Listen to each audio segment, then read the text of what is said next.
I'm a lung doctor, and my area of interest is vascular disease in the lung. So specifically, this is the diagnosis of pulmonary hypertension. So I always love the opportunity to come and meet with patient groups and talk about patient groups, because I think, you know, as a healthcare professional, this disease is overwhelming and it's scary. Scleroderma is an overwhelming and scary disease, and the complications of scleroderma, like pulmonary hypertension, are very complex and overwhelming as well. So I love the opportunity to try and come and take a complex, scary topic and make it a little bit more understandable and hopefully not so overwhelming. So I'm going to talk about the other high blood pressure. So I've had many of my patients, some of who I see in the audience today, have come to me and we say, oh yeah, we were diagnosed with pulmonary arterial hypertension. And when I tell people, when people see me walking around with my oxygen or with my pumps, the treatment, and people ask me what I have, and I say, oh, I have pulmonary arterial hypertension, the answer is always, oh, well, you know what, my uncle has high blood pressure too. But we know pulmonary arterial hypertension is the other high blood pressure, or the high blood pressure in the lungs. So when we think about this disease, we think this is high blood pressure in the blood vessels in the lungs. So when we think about this disease, we have to think about the way the heart and the lungs work. And the way they interact with each other. So when we think about our heart, our cardiovascular system, our heart is a muscle, it's a pump, and it's designed to pump blood out to the body. It has a right side and a left side. The right side of the heart is the part of the heart that takes the blood back from the body low in oxygen and pumps it into the lungs. So when you develop pulmonary hypertension, what happens is the pressure inside the lungs rises and puts a strain on the right side of the heart. So in normal physiology, the blood pressure inside your lung is very low. The left side of the heart, when it pumps blood out to the body, it generates a blood pressure that's high. When we measure the blood pressure in your arm, that's the pressure that the left side of the heart generates every time it squeezes and pushes blood out into the blood vessels in your arm. So if a normal blood pressure in our arm is like 120/80, that's a normal blood pressure. Normally inside the lungs, the pressure should be about 1/5 of that, very low. When the right side of the heart squeezes and pushes the blood into the lungs, the normal blood pressure inside the lungs should be like 20/8, with an average of about 14 millimeters of mercury. So it's about 1/5 of your systemic blood pressure. And many different things can cause that pressure inside the lungs to go up, one of which obviously is scleroderma. So when we think about this, again, we need to think about the anatomy. So this is a medical picture, a schematic of the cardiopulmonary system, or the interaction between the heart and the lungs. We use this tiny dot to highlight this. So basically what this schematic has done is taken the heart, the muscle, and split it into two to show you that this is the right side of the heart, where all the blood comes back through these blood vessels, drains into our right atrium here. The right atrium pushes the blood into this right ventricle. The right ventricle pushes the blood out into this blood vessel here, which is the pulmonary artery. The pulmonary artery carries the blood out into the lung.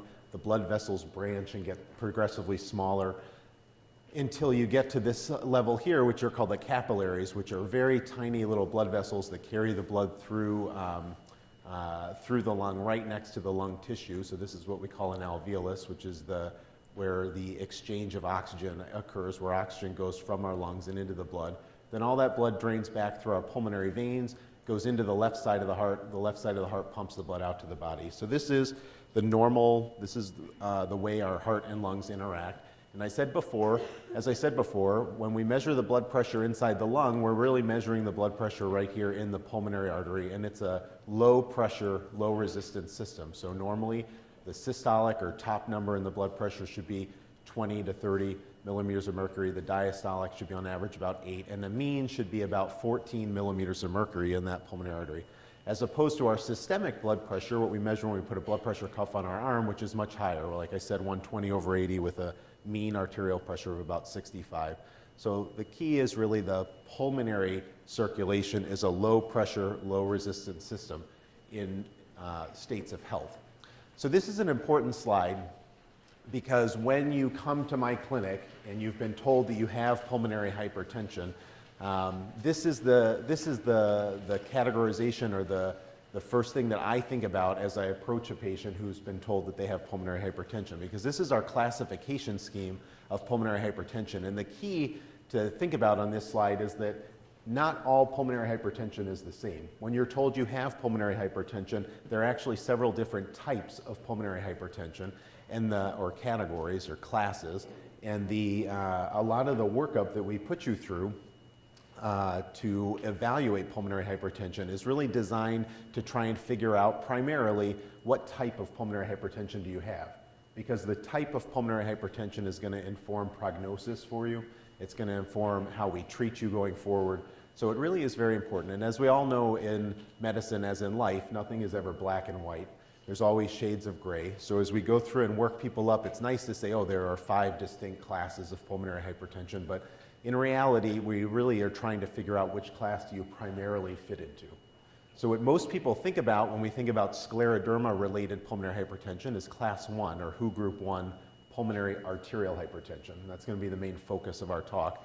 But we got to think about these other classes as well. This class 2 is pulmonary hypertension that develops in people that have heart disease, like who've had a heart attack or have diastolic dysfunction, very important.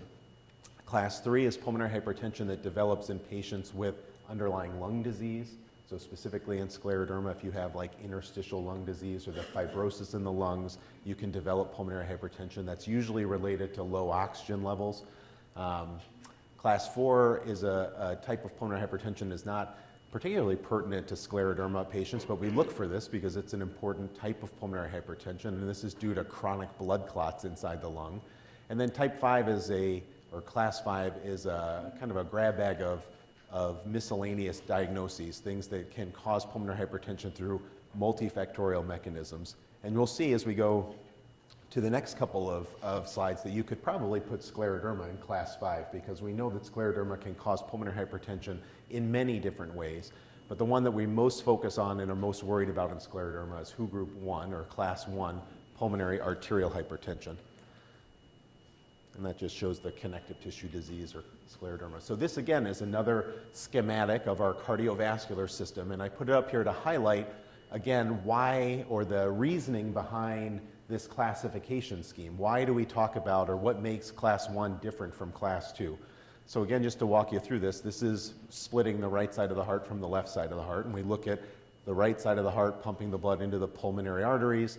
This picture right here is that capillary bed, the tiny blood vessels that are right next to the lung tissue and lead to, at the level where gas exchange is happening in the lung. This is what we call the pulmonary venous system, and then this goes to the left side of the heart that pumps the blood out to the body. So one of the things that distinguishes the different types of pulmonary hypertension is where the pathology or where the abnormalities are occurring inside the lung. So in WHO group 1, pulmonary, or class 1 pulmonary arterial hypertension, this used to be called precapillary pulmonary hypertension, or primary pulmonary hypertension, or precapillary, because the disease is really happening in these tiny little blood vessels right before the capillary bed, the arterioles in the pulmonary arterial side of the circulation. So it's a precapillary disease in these tiny little blood vessels. That distinguishes this from class 2, or pulmonary hypertension, that happens in the setting of heart disease, where you've got left-sided heart dysfunction, and the primary abnormalities are happening either in the heart or in the postcapillary or pulmonary venous side of the circulation, because the heart's not functioning well and it's allowing blood to back up and engorge these blood vessels and make this change. So you don't see a lot of changes in the precapillary bed in type 2, but you see a lot of the changes over in the postcapillary bed in class 2 pulmonary venous hypertension. Then in class 3, which is the pulmonary hypertension that develops in the setting of underlying lung disease, like if you have fibrosis or patients with emphysema, different types of lung diseases, you can develop it because the lung tissue is being destroyed, the oxygen levels are low, and as you destroy the lung tissue, you actually destroy this capillary bed, so you just have less blood vessels inside the lungs, and the pressure goes up because of that. And then in chronic thromboembolic disease class 4, it can look very similar to class 1 because the primary driving force of this disease is lots of blood clots in this precapillary bed. So it's important to think about, as I approach as a physician that's treating a patient with pulmonary hypertension, it's important to think about these classes because it's giving us an idea of where inside the lung, where inside the vasculature in the lung is the disease happening. And that's important because that has implications for how a patient is going to respond to a drug that is designed to treat like blood vessels that drugs that are designed to treat primarily pulmonary arterial hypertension. Patients with this are going to react to those drugs differently than someone that has lesions in the postcapillary bed. So that's important to think about it. And again, as we focus mainly on the main complication that we worry about in scleroderma and pulmonary vascular disease, which is WHO group 1 PAH, we want to think about this precapillary arterial bed, which is where the disease process is happening. And I point this out again, this is class 5 where we say, well, this happens through multifactorial mechanisms, and I say that's important because we'll see we know scleroderma can affect the heart. Patients can develop pulmonary venous type hypertension or class 2 because of cardiac involvement.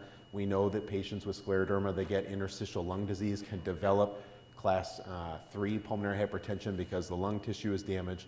And we know that on average, about 9% of patients with scleroderma will develop PAH, class 1, in the course of their disease.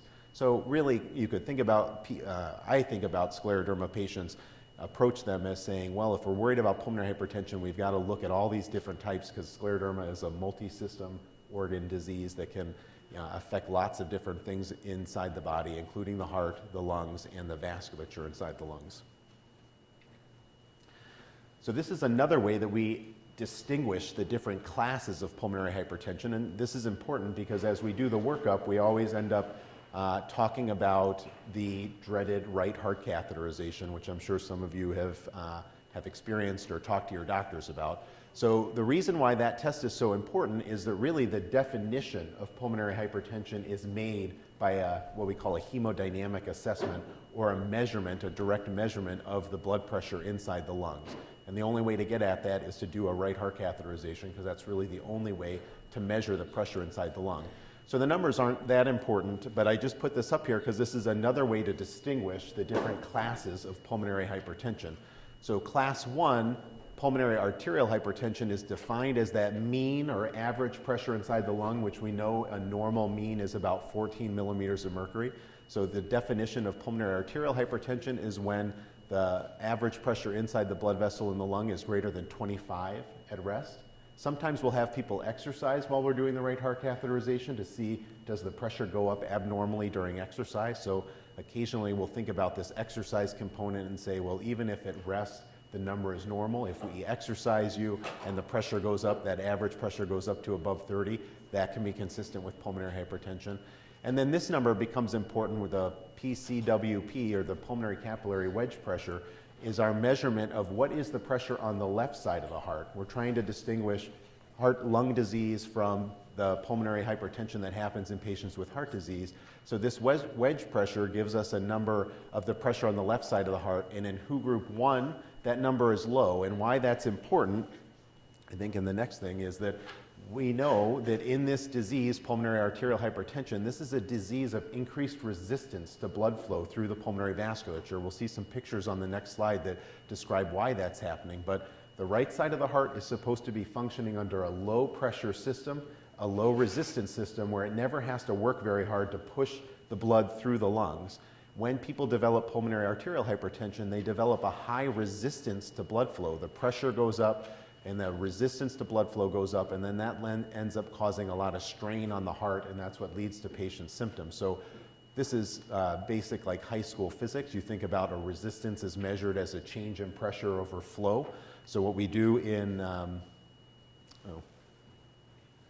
as we do these hemodynamic measurements, we have a high mean pressure, a low pressure on the left side of the heart, so that's the change in pressure, and then we divide it by the cardiac output, and that gives us our pulmonary vascular resistance. So I focus on that because that really is the definition of PAH, and then we can distinguish it from like class 2, when the heart's not functioning well, the pressures inside the left side of the heart are high. You can see with a high mean pressure and a high wedge pressure, that would be a system that has high pressures but a low pulmonary vascular resistance. And then in heart disease, we define, or people that have underlying lung disease, we define this as just having elevated pressures in the setting of underlying lung disease, like interstitial lung disease or scarring in the lung that we see in scleroderma, which Dr. Raj is going to talk to you about in one of the next talks here.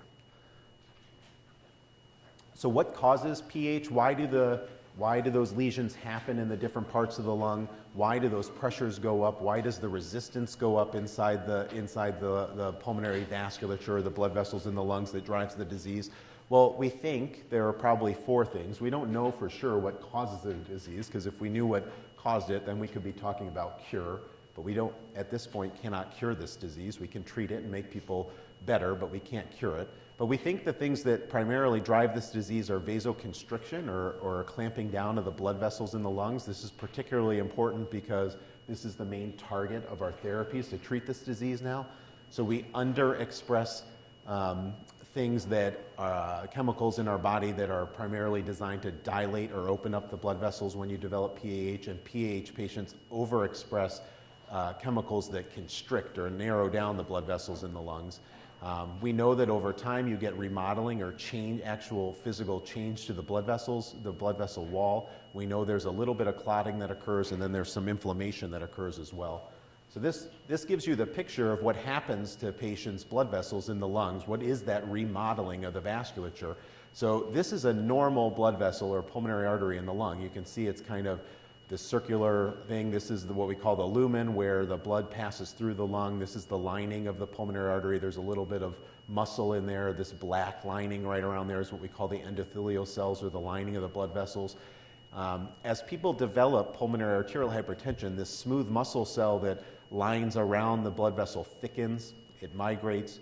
The endothelial cells that line the lumen grow and proliferate, and you can see this nice wide open circle, which you can imagine blood passing through very easily without a lot of resistance. This is what the vessels look like. As the disease progresses, that lumen becomes narrower, and the cells grow in and encroach on the lumen, and you can imagine it becomes much harder for blood to pass through that. There's a lot more resistance. And then this is just a picture of some inflammatory cells and a clot in the lung of a patient that had pulmonary arterial hypertension. So that's the pathology. We know the location of the lesion in the lung. We know the pressure changes in the lung that define the different types of PAH. But how do patients with class 1 PAH present? What are the symptoms that we look out for and worry about, particularly in high-risk patients like patients with scleroderma, where we know about 9% are going to develop pulmonary arterial hypertension?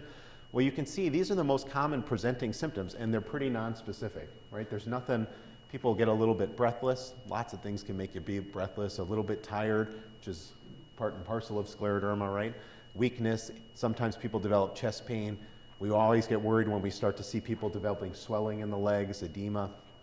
And then in the later stages, we get very worried when people start having episodes where they pass out. But these are the common things, and most commonly what people tell us is they just have progressive shortness of breath. I used to be able to walk my dog a couple miles. Now I walk to the bathroom and I feel really winded and short of breath. So progressive breathlessness. So very nonspecific symptoms. So as the physicians that are looking out for this disease and trying to treat the disease, we have to have a very high clinical index of suspicion. And in our patients with scleroderma who present with unexplained breathlessness or changes that suggest the pressures may be high in the lung, we're going to be very aggressive about looking for the presence of pulmonary arterial hypertension. So why do patients with pulmonary arterial hypertension develop that progressive shortness of breath? Well, this again is another picture of your lungs here. Your lungs are, the main job of our lungs is to provide oxygen for our muscles so they can use it as energy. When the oxygen from your lungs enters the blood vessels, it flows through these tiny little capillaries, and as the oxygen comes into the lung here, the oxygen passes over into these tiny little capillaries that we talked about, and then the oxygenated blood gets pumped out to the body by the left side of the heart. So you can imagine in pulmonary arterial hypertension, as we saw in those previous pictures, that lumen gets narrowed, it's harder and more resistance for blood to go through. It's harder for blood to get into the lungs to pick up the oxygen and then get out to the body, so that when you start walking up a flight of steps and you're getting winded, your heart and your blood is having trouble getting oxygen out to the muscles, and the muscles need the oxygen for energy, and that translates into patients feeling short of breath. What we focus on a lot and what we look at when we screen patients for PAH is what are the downstream effects of this increased resistance. And we know that over time, this increased resistance to flow is going to affect the right side of the heart, because the right side of the heart is not supposed to be working as hard as it does in patients with PAH to get the blood to go into the lung. So we end up seeing the right side of the heart enlarge and not function well.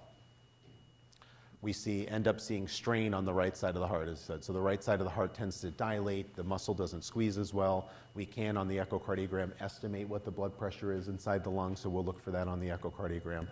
But the end result is with less oxygen in the bloodstream and the right heart pumping less strongly or struggling and being under strain because of this high resistance, people end up getting short of breath, fatigued, and have all the symptoms that they present with. So then to quickly go through the last couple slides here, how do we diagnose PAH?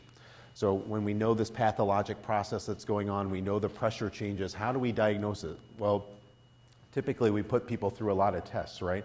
So we end up having to go through a lot of tests to really try and define what type or what class of pulmonary hypertension does the patient have, because again, the type is going to inform the prognosis and is going to inform the treatment for patients.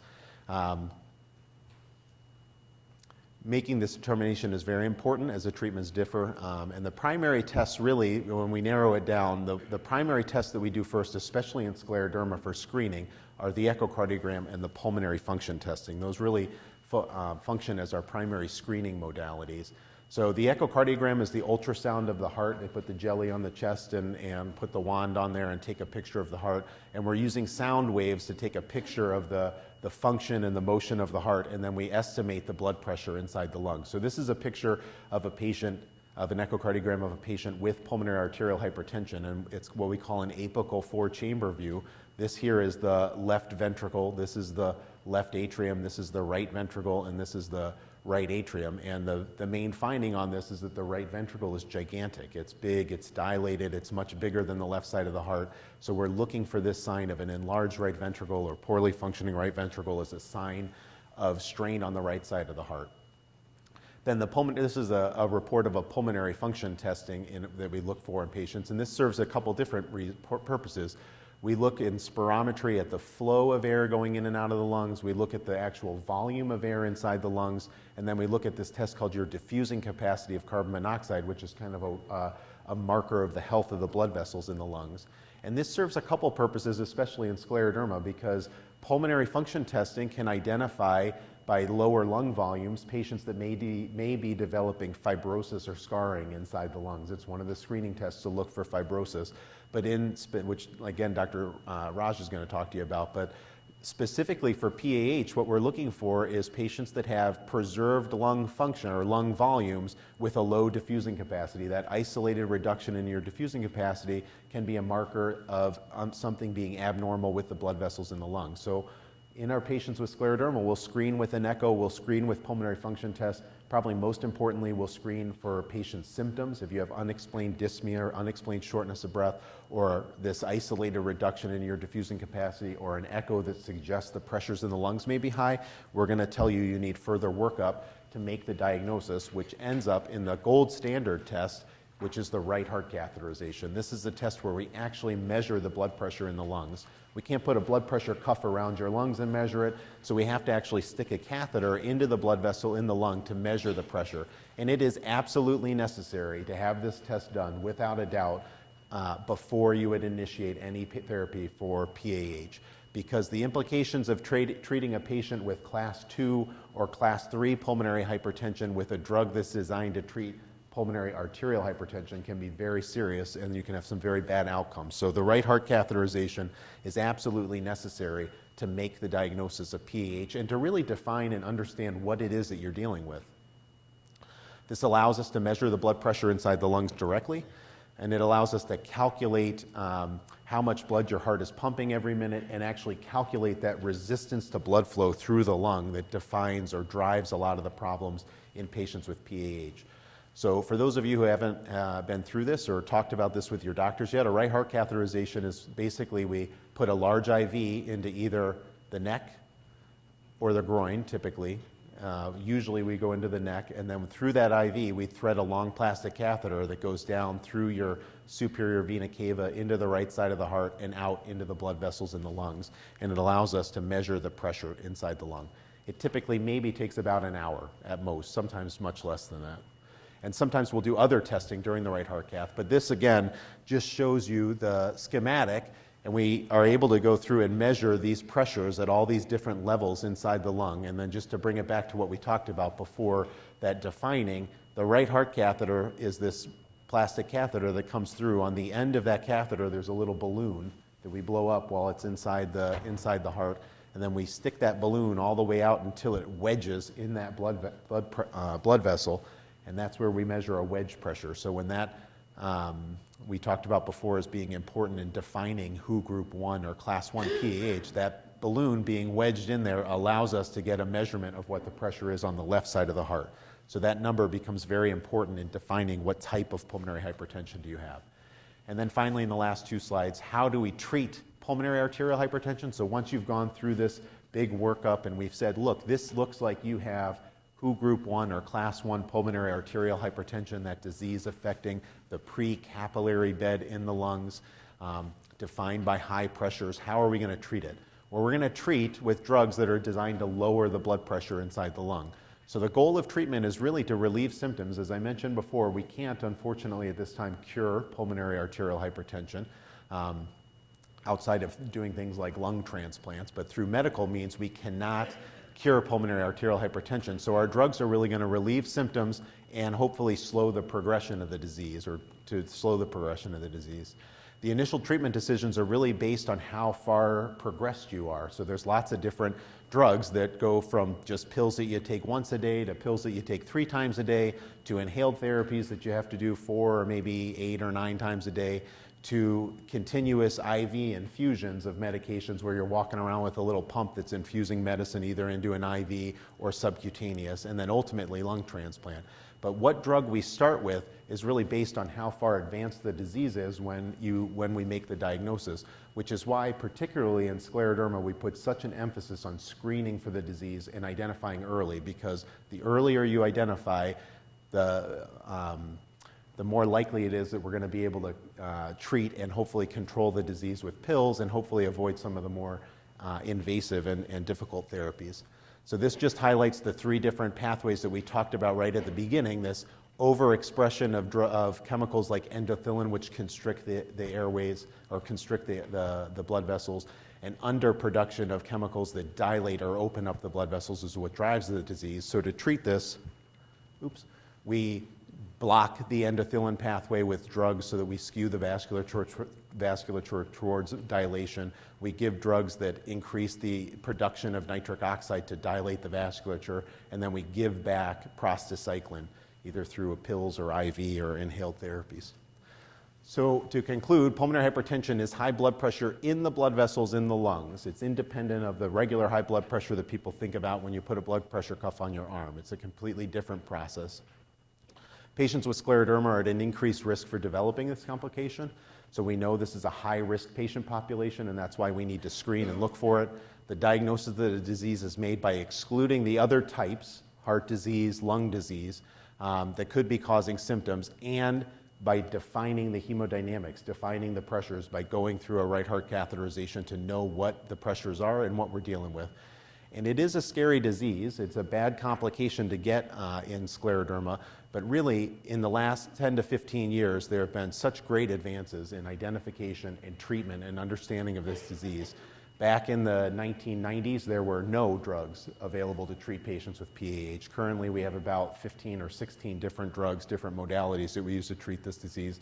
Patients are living longer and are living with better function in their life. So great advances, and I'm sure in the next 10 to 15 years we will be talking about drugs that reverse or cure the disease, because there's lots of active research going on, multiple sites, including Northwestern, looking at how do we advance therapy and treat patients better. So I'm going to end there. I think that's my last slide. So thank you very much for letting me come out here.